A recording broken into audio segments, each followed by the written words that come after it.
Hello, friends. Jim Hale with you here. And can you believe it? We are in Rome. We are, in fact, inside of Vatican City at this very moment.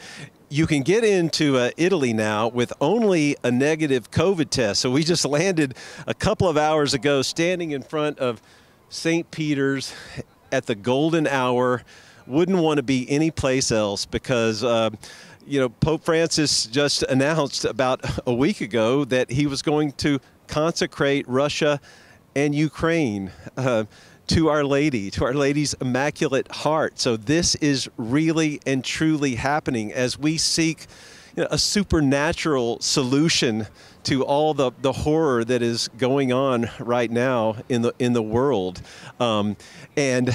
Many of you sort of know the situation. I think that most people who study Fatima would agree that the conditions set by Our Lady have not quite been fulfilled. So this is the opportunity to do it. We actually have two really great articles on LifeSiteNews.com right now, and I would encourage you to go read both of those articles by the French Fatima scholar Yves de Leroux. He's a Fatima scholar of the finest caliber, and his take on this is that the text has already been released, so he doesn't think that that this quite does the trick. On the other hand, Bishop Schneider is saying that he thinks that it does. So a couple of fascinating perspectives for you there that you should go and read before all this takes place tomorrow. But I just got to tell you, I was here 2.5 years ago for the entire 5 weeks of the Pan-Amazonian Synod, and right now we're standing right out in front of this very famous church, Santa Maria in Transpontina. So this is the place where they had all the Pachamama stashed, during the whole Pan-Amazonian Synod. This is where it was like the communists were hanging out in here. I just gotta say it. That was the truth. And so this is the church. Alexander Sugarwell walked right in those doors, snatched the Pachamamas that morning, came out with them. He looked down that way and he saw some police down that way. So instead he turned this way, went right down that alley, went behind the church, and then circled back around in front of Castel Sant'Angelo and splashed them into the Tiber River, one of the great capers of all time. So just to give you a little feel for where we are right now. But anyway, let's walk back over here. And I want to take this time to introduce you to a couple of our new staffers here at LifeSite News. Come on in here, fellas. And I am so pleased to introduce you to Mr. Louis Knuffke, who is our new Rome correspondent. And standing right next to him is Pierre Boralevi, who's one of our full-time staff writers and part of our UK team. Gentlemen, welcome to LifeSite News. Thank you, Jim. I'm very honored to be reporting on this event and to be here in Rome right at this time. Yes. So, Louis, you are an American, as some folks might have detected by now, Californian, but you're a student here. I am. I'm a doctoral student at the Angelicum, getting a doctorate in theology, and in some ways that helps me serve what I'm doing here for LifeSite, just because a lot of what happens in the church needs a theological perspective. Right. And for those who don't know, what is the Angelicum? So the Angelicum is the Dominican university here in Rome, and it's actually the university that John Paul II got his doctorate in theology. And so we have a room, where he defended his dissertation, and one of the trees out in the garden is where he used to hang out and, sit beneath as he studied and ate his lunch. Oh, wow. When you're in Rome, every corner you turn, everywhere you go, it's like, wait a minute, what am I just looking at? Right, yeah. I just came from praying the rosary before the tomb of John Paul II. And so, yeah, you turn around, there's St. Peter and one altar, it's John Paul II, another, the Pietà, other apostles, the manger. So, yeah, it's wonderful. Well, Louis, it's so good to have you here. It's been a while since we've had a Rome correspondent. Now, how's your Italian coming? My Italian's not great. I hang out with a lot of Americans at the Angelicum, so working on that. My Latin's good. I had that before coming over. So if you want to converse in Latin, I could do that. That's right. So you're a headmaster. So you're an educator. Yeah, right. So before coming over, I had studied with the Dominicans in Washington, D.C., and then I also served as a headmaster at a classical school, Chesterton Academy of Annapolis. Right. But when you're working here, so when you go, like the press conferences are held in that building right down there, the Sala Stampa, that's where the famous Vatican press conferences are held every single day. But you're able to listen to an English translation in real time, correct? Yeah. In Italy, they actually surprisingly have a lot of English. You'll see at the restaurants, and so it's been fairly easy to get around, and yeah, including the press conferences and events. Can I get you to comment on this momentous event that's going to take place about 24 hours from now? Yeah, well, so the consecration of Russia, as you mentioned, has been something long desired, requested, about a century ago by Our Lady. And from my perspective, I actually know a few priests who suffered from, what you could call the errors of Russia being spread throughout the world. When I was young, I was at a Chinese mission parish in Fresno, California. And the two priests that I knew growing up came from one China and then the other Hong Kong.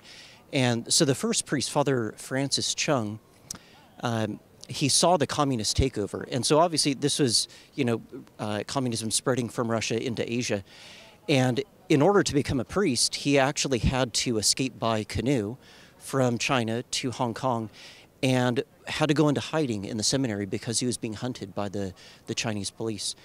And his rector, Father Vincent Lau, sent him over to America to minister to the Chinese Catholics in California, which is how he came to St. Genevieve's, which is my home parish. And when Father Francis Chung died, when I was about 10 years old, Father Vincent Lau came to take his place. And he also had suffered a lot under the communists. They had both worked in the underground church there in China. And in Hong Kong itself, even though it was free for a time, the communists had a large presence. And Father Lau was silenced several times in his preaching, particularly on the feasts of Christ the King. They would have processions to the Capitol. And I remember when I was probably a teenager, one Sunday he announced that he had just received news from Hong Kong that the last of his classmates from the seminary had died a martyr, imprisoned by the communists. So all of his classmates died under the communists because of persecution. And so that, growing up with that was very formative. We always heard about the underground church in China and the need to turn to Our Lady. Father Francis Chung, he practiced the First Friday devotions. And so I grew up knowing that the message of Our Lady of Fatima, that we need to turn to her, turn to the Rosary for peace, that was very much a part of the daily life of the church in China. And that's important to point out, that this is also about reparation. Yes. Yeah, absolutely. I look around, you travel through Europe, through America, we see the errors of Russia in our own way in the West. And I heard from some sisters from Eastern Europe. They said once the Iron Curtain fell, the materialism that just flooded in from the West was actually in some ways worse than what they had seen under the communists. I've seen that myself. It was really shocking, just how they wanted to immediately brace all the worst of our culture, and I almost wanted to stop and say, no, don't do it. Yeah. So the conversion of Russia, it perhaps is going to be Our Lady converting this country, but then also using it to reconvert the West. I mean, John Paul II was so clear. In the West, we have. For decades, we've been suffering from the silent apostasy. And, so many tourists here in Rome I meet, and they have no idea about what Christianity is, who the saints are that they're seeing. Yeah, right. They don't know anything about the apostles. They've never read the gospel. And so the need to re-evangelize not just Russia, but the West is a great need. Yeah. And Our Lady's the instrument, Thank you for saying it. I don't know, Louis, but I just have this spirit of incredible optimism right now. You know, it's 2 years of COVID, and it's like a week ago, if you told me I'd be in Rome right now, I would have said, you're crazy. But here we are, and I don't know. I think the Holy Spirit may be with us here. Yeah, you know, the day before, or maybe it was the day of, the day that the Pope announced he would consecrate Russia and Ukraine, we had just been discussing at LifeSite, you know, that the real solution to the war in Ukraine and, you know, the greater spiritual problem of secularism and materialism is the consecration to Our Lady. I mean, it's like St. Louis de Montfort says, you go to Our Lady, she takes you to Jesus. Right. You say Mary, she says Jesus, you know. Thank you. We need supernatural help, Louis, more than any time that I can remember in my lifetime. Yeah, absolutely, absolutely. Thank Louis Knuffke. It's so good to meet you, brother. So good to have you here in Rome, and I just look forward to spending many more times with you. And you know, we got to go have some dinner and enjoy ourselves some good red wine while we're here too. That's right. That's right. Okay. Grace is for the soul, and some good Italian food for the body. Amen. Wherever the Catholic Church does shine, there's food and dance and good red wine.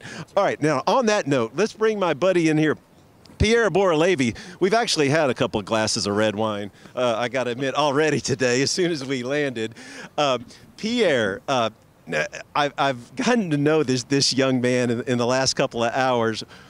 What an incredible life you've had, Pierre. So his name is Pierre Boralevi, and he speaks how many languages? About 4. So French, obviously, as my native language, English, German, and a little bit of Italian as well. Yes, and so you're based now in the UK? I'm based in the UK, not very far from London, yes. Yeah. Pierre, we just had a fascinating conversation about an hour ago over some good pasta about what is happening right now in the church is about to happen right there in St. Peter's Basilica tomorrow is so important. Why is it? Yes, it is indeed. And I would like to say I share some of your sentiments. What you said earlier about, you know, I would have never expected to have been here in Rome. If you told me a week from now that I would be in Rome reporting on the consecration of Russia by Pope Francis, I would have told you no way. But here we are. It is a very important event. And as we discussed a little bit earlier, I think you can sort of understand that how important the message of Fatima is just by looking at the different popes throughout history, ever since the consecration has been requested by Our Lady, and see that there hasn't been a single pope since then that has been able to sort of, in a way, escape Fatima. They all have had to deal with it one way or another. So you've had, for instance, John Paul XXIII, and they've either had to dismiss the whole thing and say, oh, this is not for our pontificate, or they've had to somehow reassure part of the Catholic community and perform various consecrations throughout the years, throughout the decades.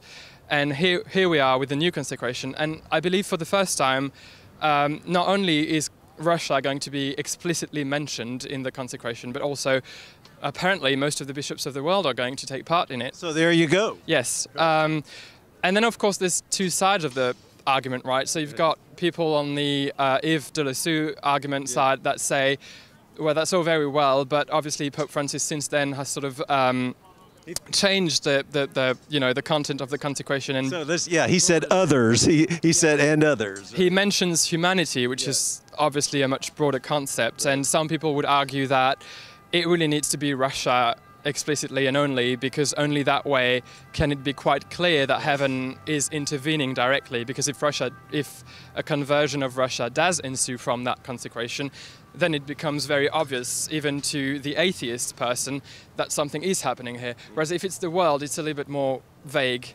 Then obviously on the other side of the argument, you've got Bishop Schneider, who says, well, for the first time in history, actually, Russia is going to be explicitly mentioned in union with the Bishop of the World, and that sort of fulfills Our Lady's request. I can sort of see both sides of the arguments, and if you ask me my personal opinion, I would say I would be one to say, just let's wait and see what happens. Okay. I love that's right. We're reporters, so we have to wait and see.